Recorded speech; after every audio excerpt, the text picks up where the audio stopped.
이사야서 40장 이후의 내용들을 우리가 소위 위로의 책이다라고 부르기도 합니다.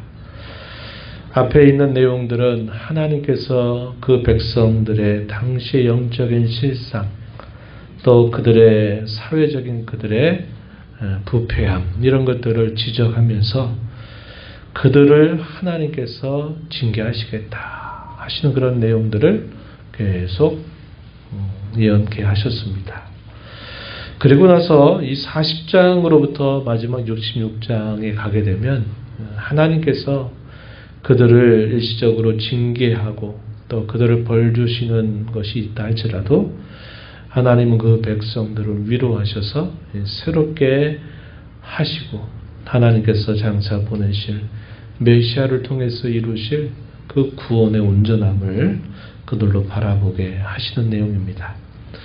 우리가 그 중에서 오늘 51장의 한 부분을 읽었습니다. 오늘 우리가 읽은 이 말씀을 바탕으로 전능하신 위로자 하나님, 이런 제목을 삼아 함께 말씀을 생각해 보면서 하나님이 우리의 진정한 위로자가 되신다 하는 사실을 다시 한번 깨닫고 붙잡는 귀한 밤이 되기를 바랍니다.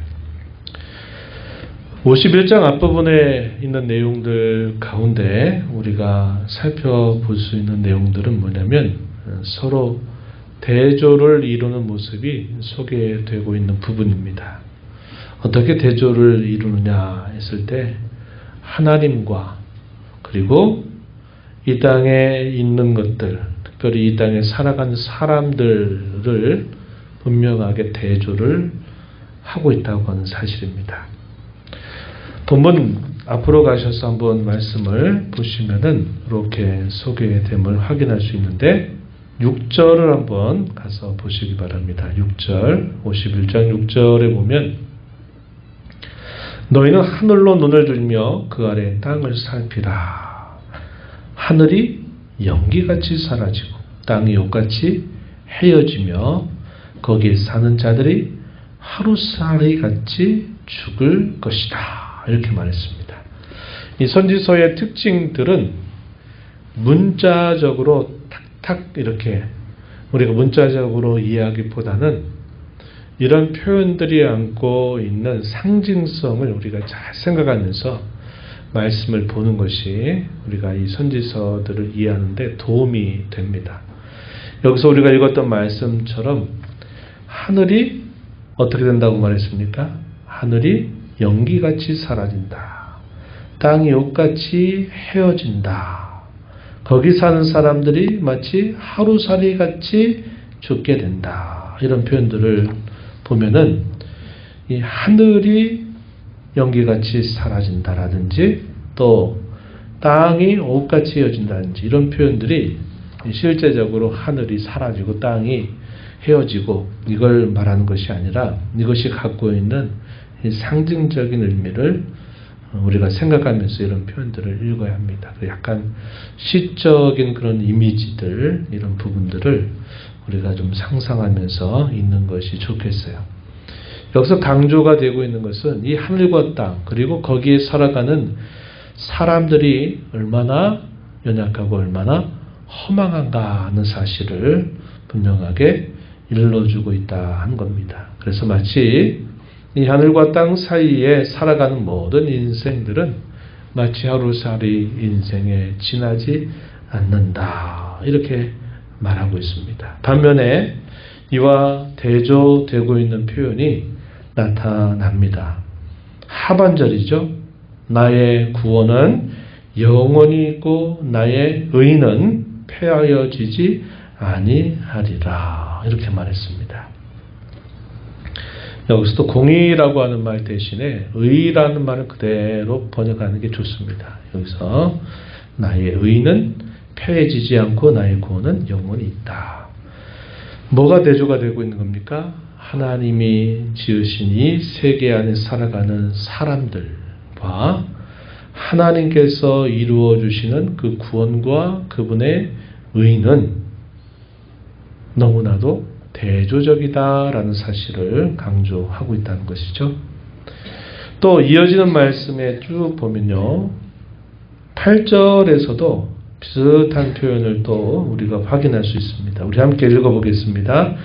옷같이 좀이 그들을 먹을 것이며 양털같이 좀벌레가 그들을 먹을 것이나 나의 의는 영원히 있고 나의 구원은 세세에 미칠 것이다. 이렇게 표현했습니다.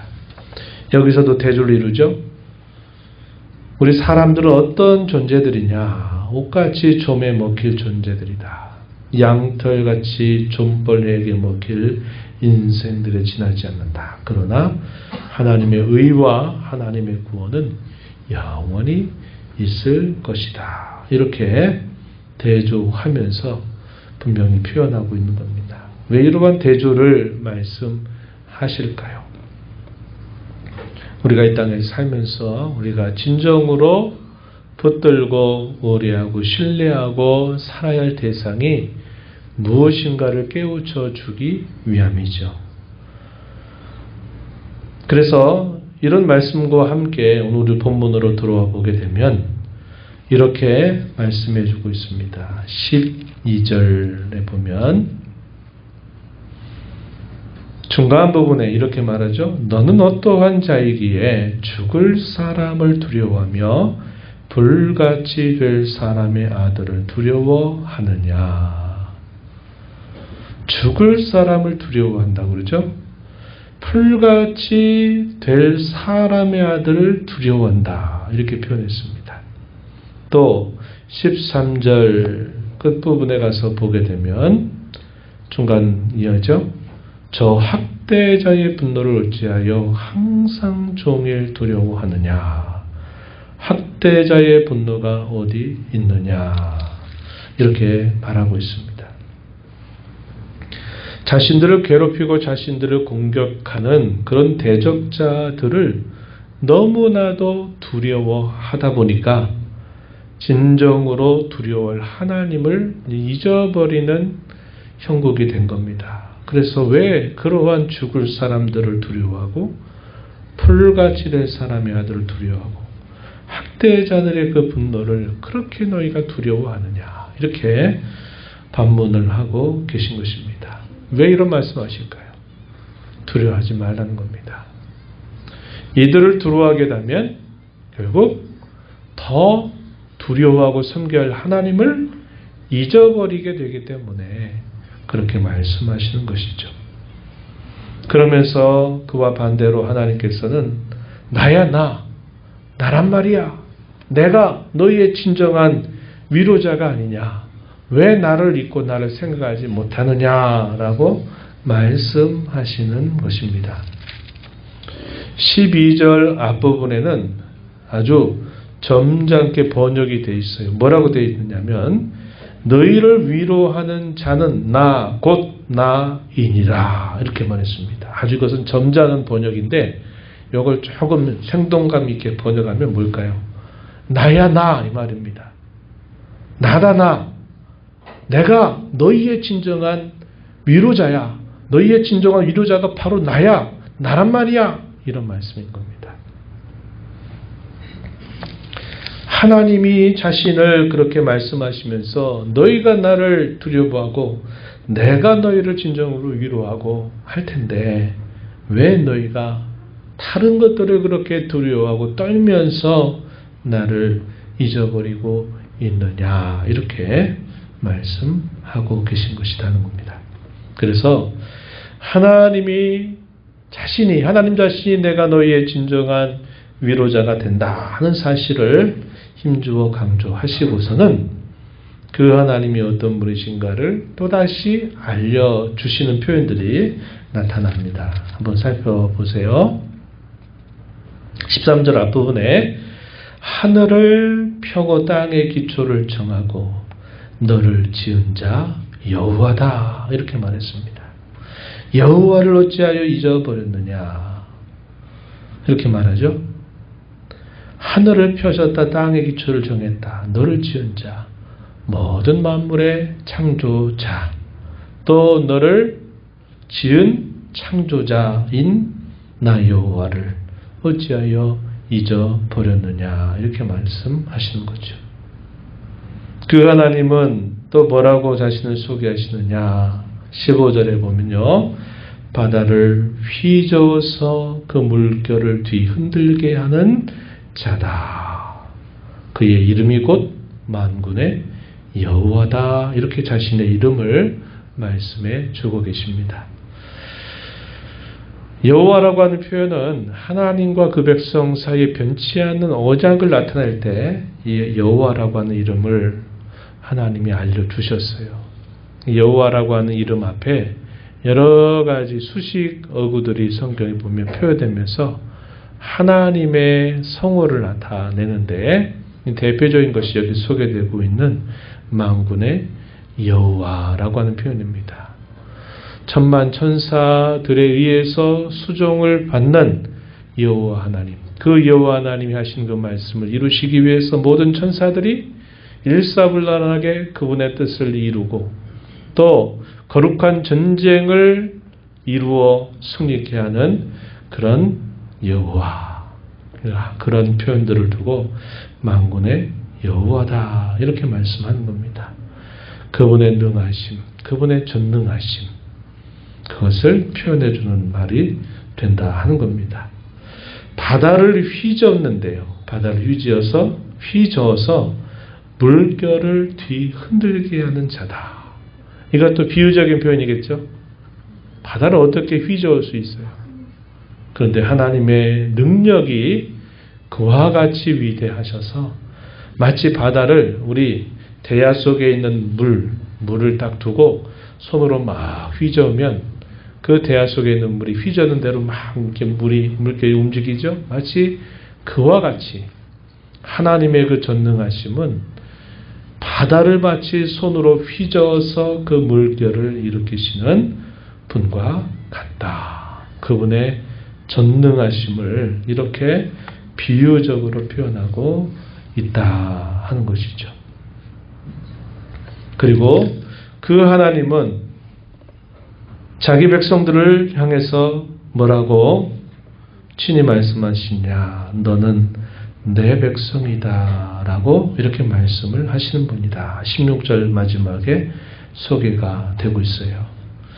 그 하나님은 그의 말씀을 입에다가 두고 손그늘로 덮어주시는 분이시다. 이렇게 또 하나님 자신을 알려주시기도 하시는 것입니다.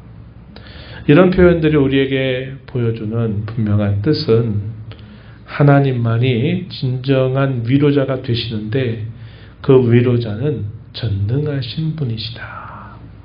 능히 위로하시는 그러한 분이시다. 하는 사실을 강조하고 있다 하는 겁니다. 그 하나님의 위로가 어디까지 이르게 될까 하는 것을 조금 참고 삼아 더 살펴보면 51장 3절 말씀을 좀 우리가 볼 수 있을 것 같습니다. 51장 3절 말씀 우리 함께 천천히 말씀 읽어볼까요? 읽어봅니다. 나 여호와가 시온의 모든 황폐한 곳들을 위로하여 그 사막을 에덴 같게 그 광야를 여호와의 동산 같게 하였나니 그 가운데 기뻐함과 즐거움과 감사함과 창화하는 소리가 있으리라. 아멘. 하나님이 자기 백성들을 위로하시는데 그 위로를 받는 하나님 백성들의 모습은 마치 황폐한 것과 같은 모습으로 묘사가 됩니다. 그런데 황폐해져 있는 이 시온을 위로하여서 그의 백성들을 위로해서 사막은 에덴 동산처럼 광야는 여호와의 동산처럼 그렇게 바꾸어 주신다는 겁니다. 그리고 마침내 기뻐함과 즐거움과 감사와 창화하는 소리, 노래하는 소리가 있게 하신다. 이렇게 말씀하고 있는 것입니다. 그래서 우리가 이 표현들의 내용들을 쭉 종합을 해보면 하나님만이 우리 위로자가 되시고 그 하나님은 전능하신 분이시다.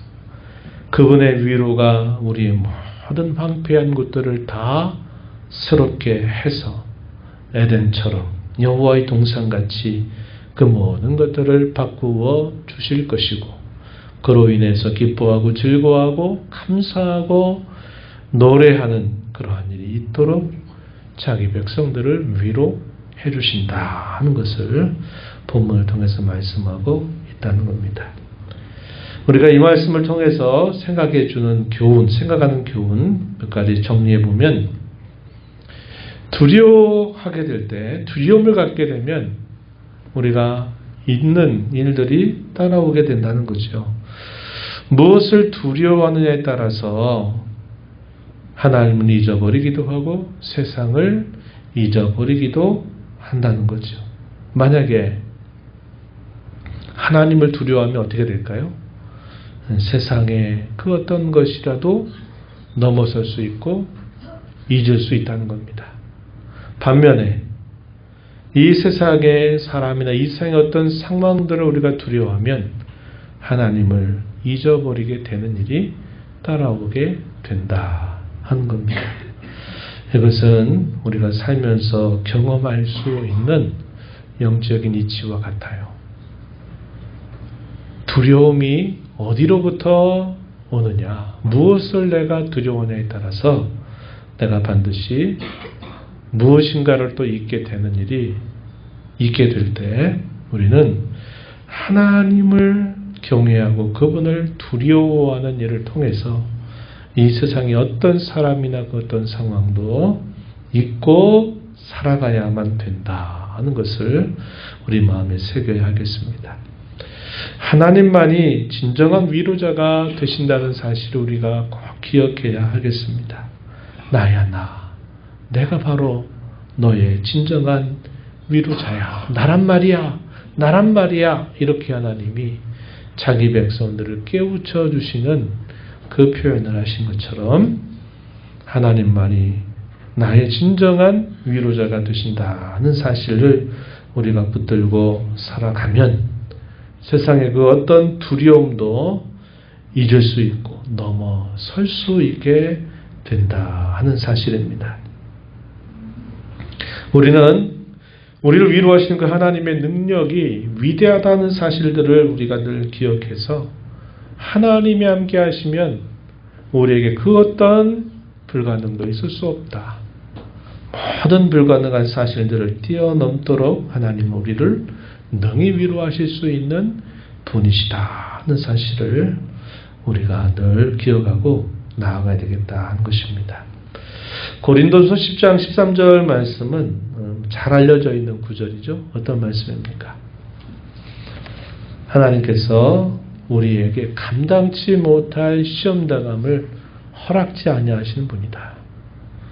우리가 시험당할 쯤에 피할 길을 예비하셔서 능히 감당케 하시는 분이시다라는 사실을 우리에게 알려주고 있습니다. 그래서 그런 하나님의 위로하심을 우리가 신뢰하면서 늘 우리의 신앙을 또 훈련하고 또 연단하면서 나아가게 되면 세상의 그 어떤 두려움도 우리가 맞서 이겨나갈 수 있는 힘을 하나님께로부터 공급받아 살게 된다 하는 것입니다. 제가 가끔씩 여러분들에게 소개할 때 그러죠. 위로하시는 성격이 어떠냐 할 때 우리가 감당할 수 있을 정도, 넘어설 정도로 우리를 위로하신다 그랬습니다. 그래서 제가 가끔 수학적으로 표현하죠. 우리를 넘어뜨리려고 하는 그 힘이 3 정도가 됐다. 그러면 하나님이 우리에게 힘을 주셔서 위로하게 하시는 그 힘은 4 이상이 된다 이 말이에요. 우리를 향해서 대적들이 우리를 공격해 오는 그 힘의 세기가 한 7이나 8이 된다고 합시다. 그럼 하나님이 우리를 어떻게 위로하시느냐? 8이나 9로 우리를 강하게 하셔서 그것을 넘어서도록 하나님이 위로하신다는 거예요. 우리의 생명의 위협을 가하면서 우리에게 공격이 들어올 때도 그것을 넘어설 수 있는 정도로 하나님이 우리에게 힘을 더해 주셔서 우리를 더 강하게 만들어 주신다는 겁니다. 이게 하나님이 우리를 위로하시는 성격에 해당이 된다는 거예요. 그래서 어떤 일을 만나도 그 일을 맞서 싸울 만큼, 그 일을 넘어설 만큼의 힘으로 우리를 더해 주셔서 우리로 이기게 해주시는 그 하나님의 손길이 저와 여러분에게 약속되어 있다 늘 생각하고 그렇게 신뢰하면서 살아가는 저와 여러분이 되자고 하는 것입니다. 이런 은혜가 우리 모두에게 함께하기를 진심으로 바랍니다.